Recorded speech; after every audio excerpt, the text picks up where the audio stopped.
Would you want to become a professional Astro Turf installer? Or you just would want to install your own turf at home?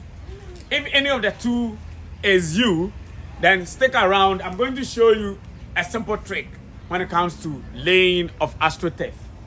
As I come close, you realize that based on the camera's direction, this one will look shiny. They are of the same turf. I've cut them into two. When you look at this one, let her come close. This is shiny. And when you face this direction, this is darker. It's just because one is looking at this direction and one is also looking at this direction. So for you to be seen as a professional installer, you need to always make sure that all your turf, like what we have here, they all face one direction. All of them goes this way. If you are coming from that end, all of them goes that way. Other than that, when I enter into your installation area, I will see that you are not a professional, because one will be looking shiny from one direction and another one will be looking darker. Rather, come this way.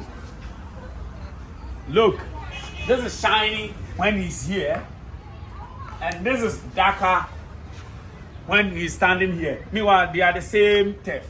Let me change it. Stay, let me change it so that people will see.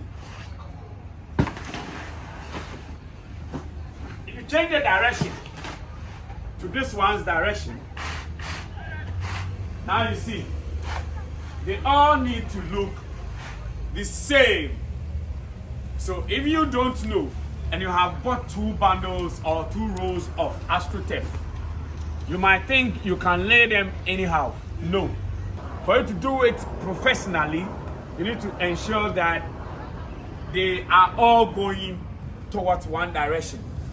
This one is going that way. This one is going this way. So today, this is what we're coming your way with. Keep watching Showers TV. We will be teaching you gradually, small, everything you need to know about Astro Turf. We'll come your way next time with the gears that you need to have when you are doing installation. Peace out.